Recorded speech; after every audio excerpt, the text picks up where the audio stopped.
It's a Star Wars movie. What do you want me to say? I left the theater thinking that's about what I was expecting out of a Star Wars movie made by someone other than George Lucas.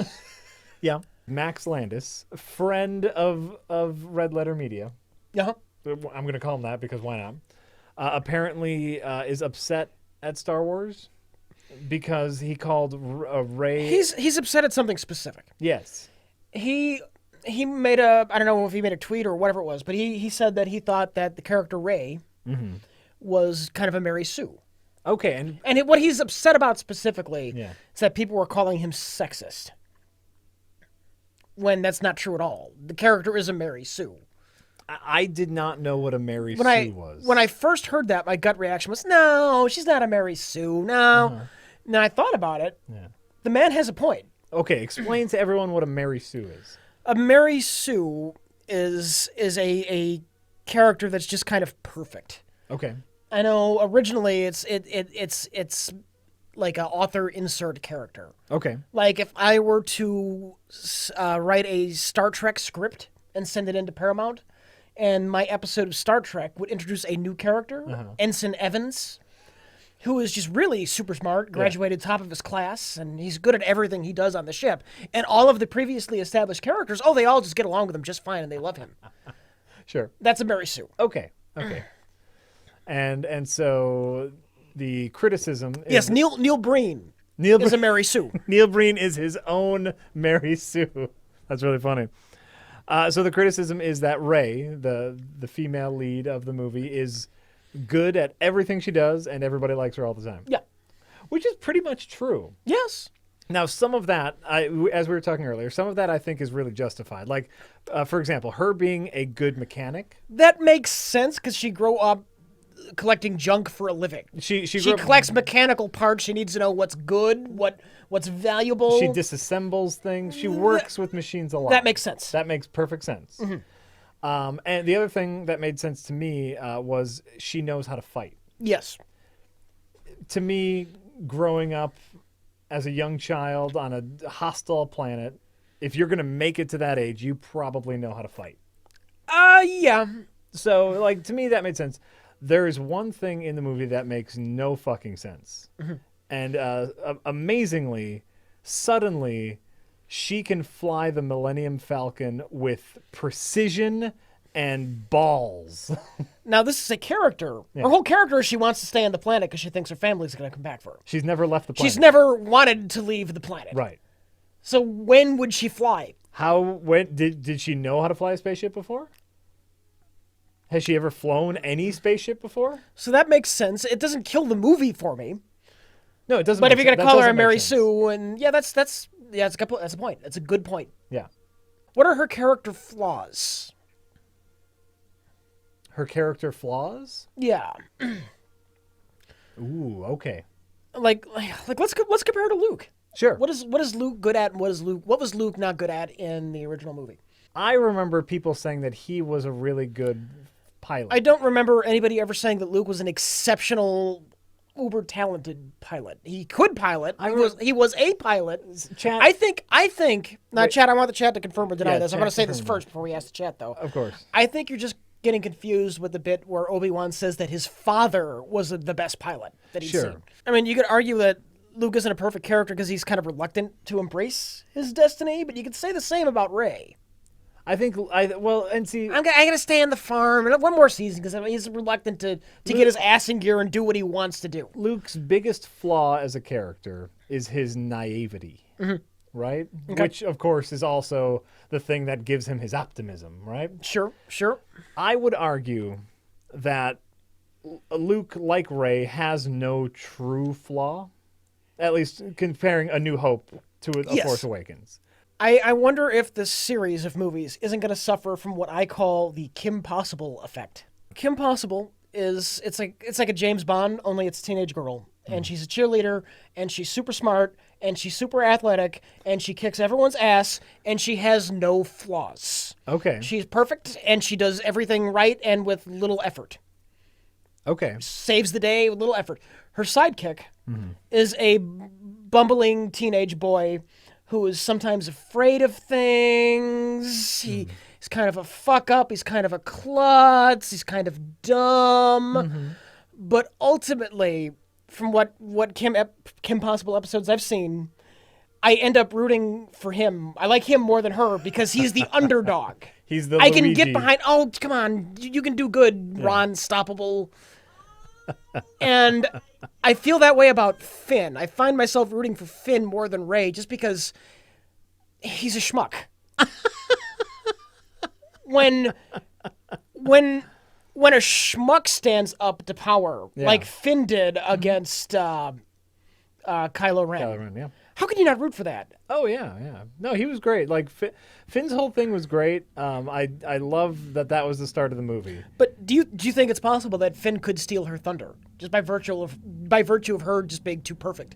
Well, Finn, Because he's the boob, but in the end he tries to fight against the evil. right now, Finn has more personality. His character arc happened soon on, and so we're with him throughout the whole movie. Whereas I think they're going to try to unfurl Rey throughout the trilogy. Nothing. You're nothing. Finn was wisecracking a little too soon out of the gate. He was a little too bumbly. He was so bumbly. Oh, God. He almost doesn't seem like he belongs in the same universe that Rey belongs in. And see, Being on screen together, it's like they both want to push each other out of existence. No, it's goofy. No, it's serious. No, it's goofy. No, it's serious. I think tonally he's against his own character. Where like Gobbledygook said, this is a person who has been raised from birth or from whenever he was stolen as a child to be a stormtrooper, and he is like having fun from the get-go and being boisterous and being he almost seemed out of character as soon as he got in that TIE fighter with Poe. I think Finn kind of steals the show because he's, by virtue of being flawed, he is the more interesting character. He's got a real arc. Yeah, he does, and it's good. Rey's arc is just kind of generic, embracing her destiny. That's neat. It was neat. No, but she's the base. Yeah. She's the base you build the story around. But Finn has a demon to slay in the movie. Yeah. You know, and that was nice. It was nice. Wasn't it nice and simple? Wasn't it just like you just knew what was happening all the time? He's got to stand up to the horrible people that raised him. Yes. Yeah. And he wants to run from it at first. It's a good arc for Finn. It is. Kylo Ren. Why is he evil? Nobody knows. Maybe we'll find out. As a bad guy, I have no idea why he's a bad guy. But I also don't care because at the same time in A New Hope, I had no idea why Darth Vader was the bad guy. He's just the bad guy. Yeah. That's the kind of movie this is. Why is it with all the information that you can glean from A New Hope? Why is Darth Vader the bad guy? I'm sure they'll give you an explanation later in one of the other movies as to why he turned to the dark side. Sure. But what they're doing with this character and the wannabe Darth Vader-ness of it, it's Yeah. interesting. It's making for an interesting character. Yeah. More so than an interesting villain, and that's fine. Sure. Because I'm sure at the end of the day, by the time we get to all three of these movies, the real villain is going to end up being Snooky. Snooky. I'm expecting Kylo Ren to have a face turn earlier than Vader did. Oh yeah, you were talking about that earlier. I'm expecting to see the team up with Rey. His bit in the next film was going to be him doubling down after getting humiliated and failing to live up to Darth Vader. Yeah. He's going to be twice the prick in the next one. Yes. And that makes him more like Darth Vader is a great villain. I predict that the end of the second movie is going to be him failing at that too. It's going to be when he starts like, this evil thing just did not work out for me. Chad, here's an honest question. Yeah. Do you really think that Han Solo would be a good father? I was talking with Jack earlier where there's a great sitcom in like post Return of the Jedi. Leia's kind of in charge of the new government, and Han Solo's like the first husband. Yeah. And he's just a fuck up. He's like doing things with like the government money. Yeah. Hey Ben, Hey Ben, I need to borrow your piggy bank for a second. I got a great deal. On some slightly used blasters. I'll get you that money back in 2 weeks. I swear it, Ben. Like, Han, where is the Galactic Social Security Fund? Don't worry, Leia, I'm on it. We'll make it all back. I got the greatest swindle. We borrow this money. What would you prefer his real name to be? Like if you know, like, because you know he's called Kylo Ren, and then all of a sudden like Han goes, Quincy. Or no, you gotta pick a weird Star Wars name. Oh sure. Oh, Platu. And then everyone goes, did he just sneeze? If you call him Ben, it's got more emotional weight to it. I mean, No. Chewie. He named him after Chewbacca. Chewie. Or no, who was the little one? It was Chewbacca's kid. Lumbaka. Lumbaka. or Itchy? Scratchy? Itchy. That was the grandfather. Itchy. They named him after Itchy. Chewbacca's father. Itchy. What if he was half Wookiee? And then we cut to Chewbacca. Just wiping a tear away from his eyes. We need a half Wookiee evil Jedi now. Right? No, I think Ben is really appropriate. Han Solo would say, yeah, sure, name him whatever you want. Baby cakes. Where's your slave girl bikini? I hate the fact that these normal people, these heroic people like Poe Dameron, who's an awesome character, and Finn, they need a Jedi to save them because they can't do it on their own. No. I want to see the underdog regular human beings facing down these horrible force-wielding monsters. Hey, if somebody just saved my ass by defecting from his government, I'd be running on adrenaline at that moment. That man is my That best man friend. is my best friend right now because he stopped me from being tortured by a monster who can choke you from across the room and steal my thoughts from and my steal own your head. thoughts from your brain. And then this guy saves you and then is also shooting his friends while you're flying a ship and helping you escape. He's risking his life. Fuck yeah, you are my best fucking friend. We are hanging out every day that you want to. If you don't want to, that's fine. But we are hanging out every day. You're at least going to buy him a cup of coffee afterwards. You're And going be to buy him super dinner. fucking excited about it. Absolutely. All the time. Yes. And you know what? You see him later at like also helping you out, like fighting the bad guys and you bombing a city. You're still fighting the bad guys, Finn? Fuck yeah. High five, chest bump, bro fist all the way. Leia continued her role as a general. And then it just... it was a little bit off-putting for me that it just both Han and Leia, they're doing the same exact shit they were doing in 40 years. I know they excused it in the movie. We went back to doing what we know, but come on. Yeah. That was a little okay. These characters have not really changed at all. Okay. Yeah. Finn has nobody to talk to. It's going to have to be Poe. They're going to have to go on some kind of adventure. Wouldn't it be great if Finn and Poe went on like a buddy cop adventure? I half expect that to happen. Well, okay, so we can expect these to be slight copies of the original trilogies. Mm-hmm. Based off of this one is a pretty good copy of A New Hope, right? Yeah. Are we going to see a Han funeral scene opening like early on in the next one? I am really surprised we didn't see one. They're really happy. They're usually all about their like people in fire funeral scenes. Well, he kind of blew up. Oh, that's true. He was on an exploding planet. By the way, he's super blued up. Like he went into the melting pot and then the melting pot blew up. Like he double blued up. As lame as the idea of a new Death Star is, Yeah. Isn't it kind of dumb just to blow it up right away?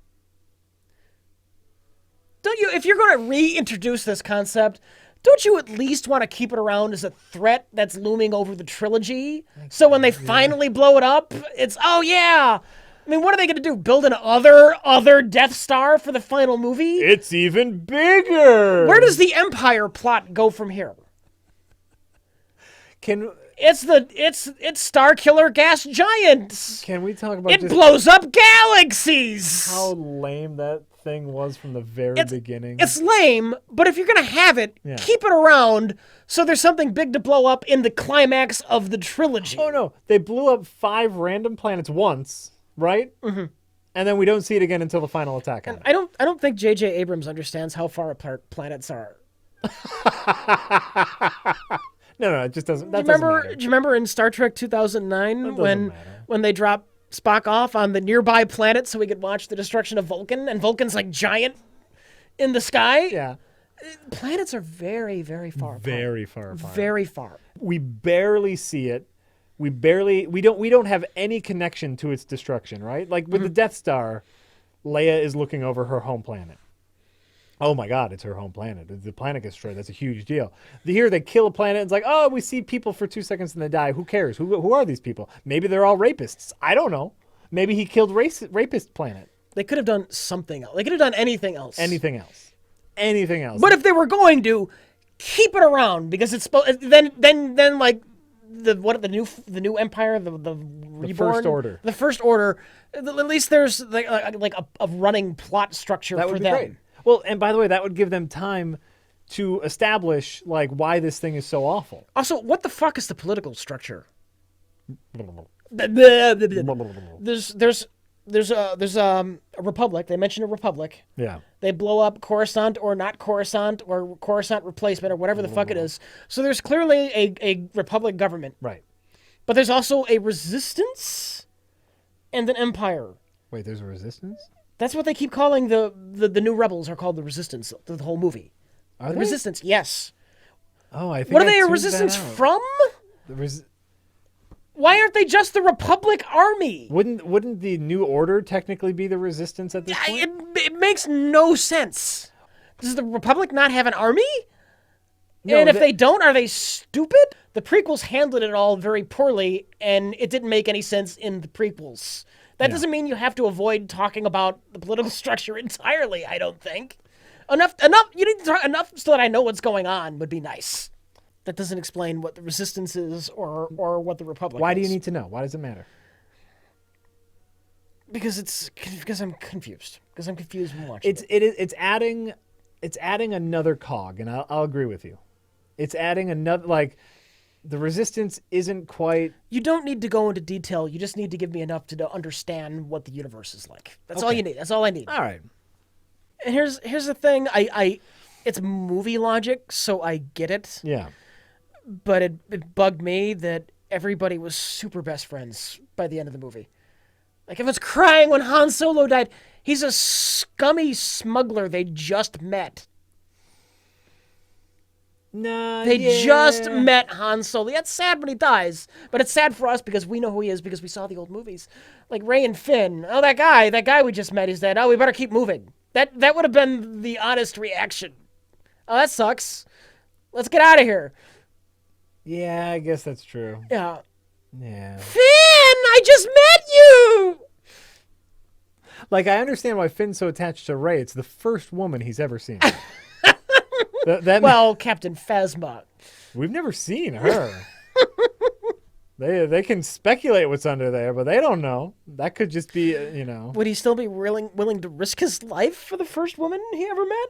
Why does the Republic need to support a resistance? Why doesn't the Republic use the Republic Army?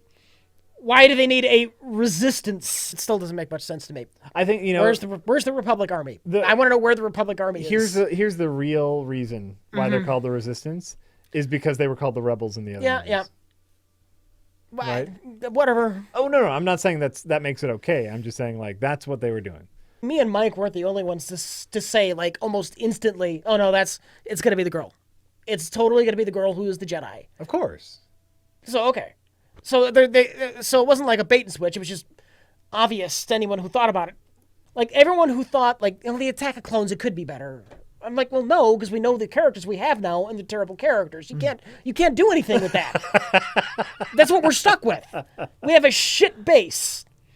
And regardless of the fact that I don't love this movie, there's stuff you can work with to make a fun, better sequel. You know what the important thing is? What? How will the new Star Trek show work out? Is it going to be schlock, or is it going to be like genuine Star Trek?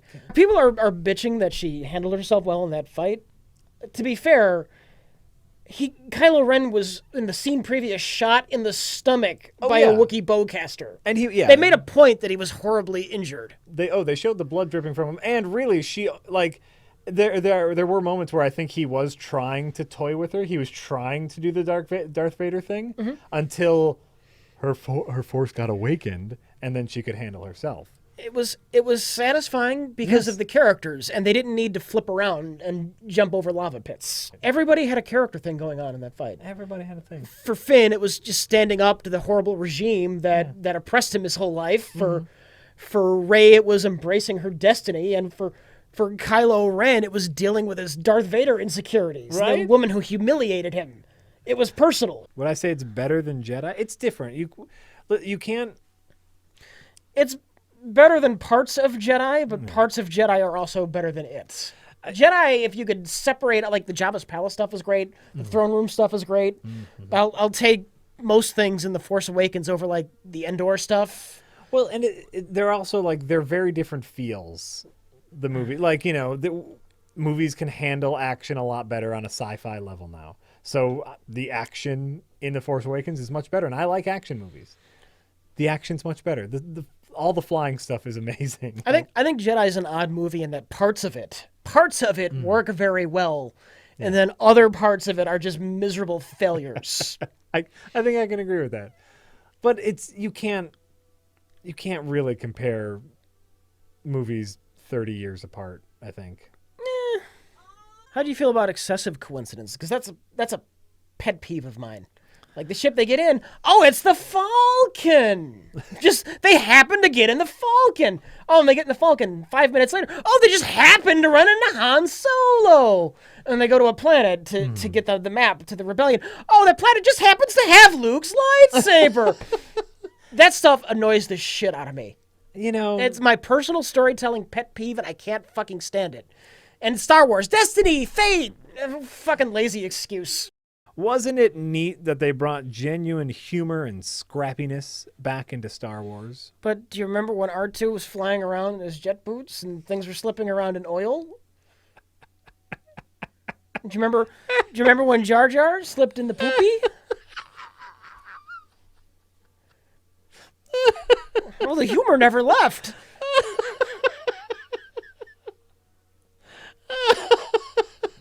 Was R2 ever, like, goofy?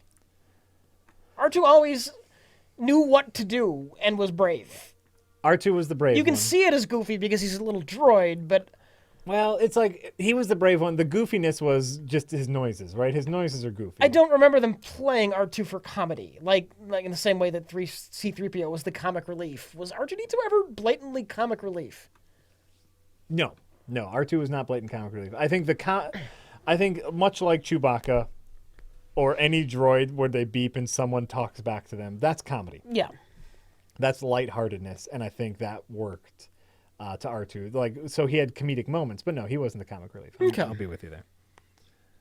BB-8 was only BB-8 never fell down in the poopy, but his big comic relief moments was just in people understanding what his beeps meant. Electrocuting Ewoks, Mr. Yeah, he's got that going for him. But that's Jedi, and that's murky territory. That's less him being silly and much get the fuck away from me, you Ewok. You filthy Ewok. He did what we all wanted to do to those Ewoks. Fry them. Just fry them in some Ewok meat. When R2 tried to steal back the ration from Yoda, Okay. mild goofiness. Mild. Yeah, but in that scene, Yoda was the comic relief. Yes. So- I guess. R2 was just R2 being- was the straight robot. He was. Like, if it was R2 and Yoda, R2 was the straight man. Oh, no, I need this. I do. Oh. No. Luke needs that to eat, you asshole. Oh, no. You don't want to see Han Solo die. Yeah. But I you know he was going to have to. I did not see that coming. Oh, it was, yeah. I did not How did you not see that coming? Because I get into movies. I don't think about movies when I watch them. I just watch them. I saw that coming before I started watching the movie. I thought The Force Awakens executed a familiar story very well, while the prequels Didn't execute it as good as the original did. I had heard somewhere that Star Wars was not giving their movie to theaters unless the theaters agreed to give up a certain percentage of its screens to Star Wars. Which, I mean, that's where they're making their money anyway, but... Why wouldn't they? You know, I mean, Exactly. But, you know, some theaters want to diversify and they can't. Some whale movie, I mean, that poor whale movie. The problem isn't the gimmick lightsaber. The problem is, like Darth Maul, having a gimmick lightsaber in place of having a personality. You're angry. Eh? You want revenge for... You want revenge! Angry revenge. Now your character wants to do flips. You're very good at flips. You're very good at flips. Can you do it now? He hates himself. He hates himself. Yes. He's a good character. Yeah, he really is. I don't understand why he's evil, but that doesn't matter. I'm sure we'll find out. Butchers would hate a lightsaber. They would burn all of their meat. Ooh, could you cook as you slice? Would this be the best, cooking implement ever? Thanksgiving dinner, you just take a raw turkey and you carve it. So butchers would hate lightsabers because they would ruin all their delicious meat. Chefs Would love the You would have a lightsaber. lightsaber. You could cut a steak and make a beef flour. a bloomin' ribeye. Oh my god, that would be amazing. But everyone below Darth Vader is fucking scared of him. Kylo Ren, other people are just fucking Kylo. He's a fuck up. You can't even find a droid. I mean, is he even part of this battalion? Why is he here? The first thing R2-D2 does when he wakes up is insult C-3PO. Yeah, I've never gotten the impression that R2-D2 likes C-3PO. R2 tolerates C-3PO, and I don't think C-3PO realizes this. Right. Remember that droids are slaves, and everyone knows that because they talk about the droids' masters, right?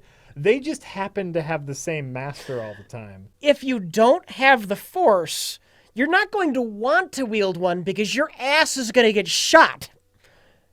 Because you can't block bullets That's right. unless you have the Force, and that's what makes the lightsaber useful. You can block bullets.